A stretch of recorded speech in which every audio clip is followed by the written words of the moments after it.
So he's just a little bundle of love. You know, if I were to use any adjective for him, it's just he is love in human form. It's so easy to love and be loved by him. We call him our magic man because there's a quiet and a stillness about him that is just so overwhelmingly beautiful. You could be having like a hard day at work, and no matter what, when you come and pick him up, he just melts in your hands and all your troubles wash away. You know, the pregnancy was great, the birth was great, and those were the two questions that kept on being reiterated to us by panels of doctors that I can't even list how many it was. We just knew at 4 months that he wasn't hitting milestones, and so that was the red flag that kind of started the whole process. And they first referred us to ophthalmology because they thought maybe if he's visually impaired it would explain it all, and they said no, his eyes are perfect, nothing here. And then neurology was the next one, and that one was a really tough pill to swallow because that's the last one you want to hear as a parent of a newborn. They did an MRI, and then that's when they discovered that there was missing white matter in his brain, but they still didn't know the cause. They did multiple genetic panels, nothing was coming back. Then a secondary panel of genetic testing came back from Stanford, and that's where they found that it was Aicardi-Goutieres syndrome, which we had never heard, and this rare form of leukodystrophy, and it shattered our world. And then all of a sudden it went from like me being afraid that he might be autistic to, oh no, this is actually significantly more severe. And asking the doctors, I'll never forget, Wilson and I were really obsessed with, like, will he walk and will he talk? Like, those are the two questions, like, will he walk and will he talk? And it was a resounding no.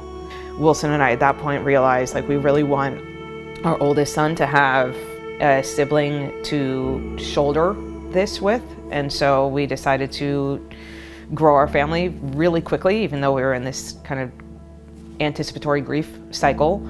And so now we have our third son, pretty much because of Santi. So he brought more love into our family just by design. She just came to me one day and she said, guess what? I think that we've been selected for Make-A-Wish for Santi in Maine. And I said, what? That's incredible. What does that even mean?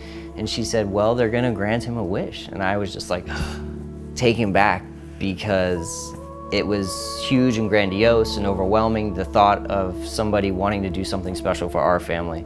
Nobody chooses this, you know, nobody chooses to be a Make-A-Wish family.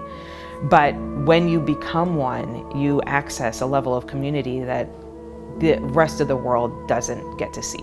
You know, it's so beautiful and inclusive in a way that other spaces don't have that level of inclusivity. It doesn't matter your background, it doesn't matter, you know, your political standpoint. It just matters that, you know, there is a child that needs love and support and people to help and families that also need that support, and the way that it all comes together is incredible. To think about something for Santi, because we have the two other kids, we're constantly thinking, well, it's Valentine's Day or it's Christmas, we're hooking them up in all these different ways, buying all these different gifts, and Santi sometimes gets the shaft in that sense because he can't enjoy all the things that normal kids can. So it was fun to sit and brainstorm what would change Santi's life for the better. We landed on the fact that he's a water baby, and he was born in Florida, and we lived in Florida before we came to Maine. And one of the hard parts about being in Maine is like the water's really cold.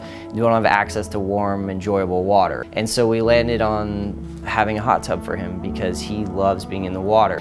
Being able to see him in this space where the water is just giving him that sense of relaxation, which I feel like he doesn't have natural access to, is amazing. Anything that we can give him to help make him happy just naturally or organically is fantastic. And water is that tool. It was just incredible to see the spread and the layout of the food and everybody there to gather around to cheer for Santi, because not a lot of people cheer for Santi besides Savannah and I and the boys.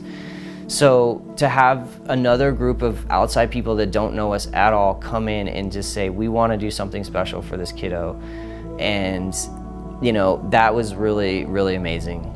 Anything that I can provide to bring him joy is my life's goal. And seeing him the first time in the hot tub with the people that he loves the most was amazing, because it brought full circle that we made the right decision, and it was okay to ask for help. It's so hard to raise a handicapped child because you feel like you're on an island, and the emotions are way different than anything else you're going to traverse through life. So having Make-A-Wish come in and sort of, spread light and bring joy to this kid's life and ours in return is just incredible. There's no other feeling like it, because you finally feel like, somebody gets us, somebody hears us, somebody's there for us, and they're cheering for us. Nobody since our diagnosis has made us feel like that.